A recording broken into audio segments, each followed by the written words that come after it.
It was Elul, 1988, and Rav Ovadia decided that he wanted to start a new campaign to inspire as many people throughout Eretz Yisrael as possible. Soccer stadiums were rented in various cities, filling up with thousands of people to hear his incredible drasha. They even rented a helicopter in order to take him from one city to the next right away so that he could do several speeches in one night. That Elul, Rav Ovadia inspired hundreds of thousands of people throughout Eretz Yisrael, and his message was always the same.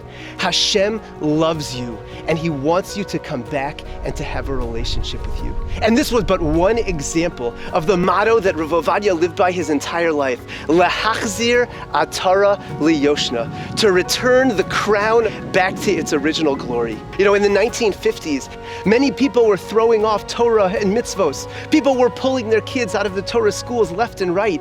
And Rav Ovadia was determined that I'm going to bring everybody back. Rav Ovadia had set his mind to give a Torah education to as many Sephardic Jews as possible. He had started what was called the Ma'ayan HaChinuch HaTorani, a network of 650 schools throughout Eretz Yisrael providing a Torah education. In 2010, there were over 50,000 boys and girls enrolled in these Torah schools. But Rav Ovadia said that wasn't enough. He saw that there were teens that were on the street involved in drugs and crime, and he decided to start the El HaMa'ayan program, where there were social activities, after-school programs, day camps, and of course Torah learning opportunities to be able to save these special neshamas. You know, there was one time where there were a few boys on a Shabbos morning playing soccer in the field, and one boy kicked the ball so hard that it went all the way to the shul right next door to the field. And right then, Rav Ovadia was coming out of the door, and the ball hit Rav Ovadia in the head, and it knocked off his hat. And these boys all started laughing at the rabbi. But Rav Ovadia put a smile on his face, and he went over to the boy, and he said to him, "You look hungry. Do you want to come over to our home for the Shabbos meal?" And while the boy was a little cynical, he said, "You know what? I really am hungry." And he came over to their home, and he had the Shabbos meal. And that night, when he had nowhere to sleep, Rav Ovadia and the Rebbetzin offered him a bed, and he stayed there. And this went on day in and day out until finally they ended up marrying him off. He got involved in Torah learning and eventually became a dayan in Yerushalayim. And this was one of 12 other boys that Rav Ovadia and the Rebbetzin took care of.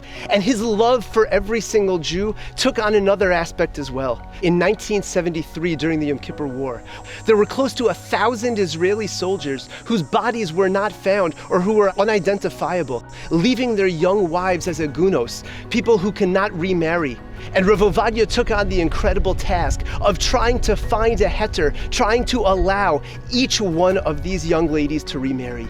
And for a person who had so much sensitivity, such love for every Jew, every single case was gut-wrenching. His family said that they would often see him crying uncontrollably as he was looking through photographs, trying to find that piece of evidence that could allow this woman to remarry. And this care for agunos is something that stuck with him his entire life.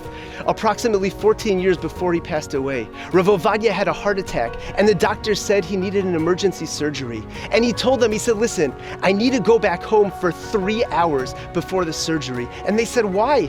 He said, "Because I was in the middle of writing a tshuva to free an aguna. And what's going to happen if something goes wrong with the surgery and I pass away? Who's going to have the mercy on this woman to allow her to remarry?" And the doctor said, okay, and he went back home, finished the tshuva, and then came back for the surgery. And with all of his incredible love for Klal Yisrael and his immense responsibilities as chief rabbi, his love for Torah learning is something that never left him. Towards the end of his life, they said that he was learning often for 18 hours a day. You know, at a certain point in time, he had complications with his eyes. And the doctor told him, what you need to do is to rest your eyes. You need to stop reading from the Sfarim for a few months, and then your eyes will be much better. And he looked at the doctor, and he said, "I don't think I can accept your recommendation. What would you do if the doctor told you that there was a problem with your lungs, and for the next several months, you need to stop breathing?" He said, "To me, Torah is just like breathing." And then, unfortunately, on the 3rd of Cheshvan, 5774, we lost Rav Ovadia Yosef. Over 850,000 people packed the streets of Yerushalayim to pay their final respects.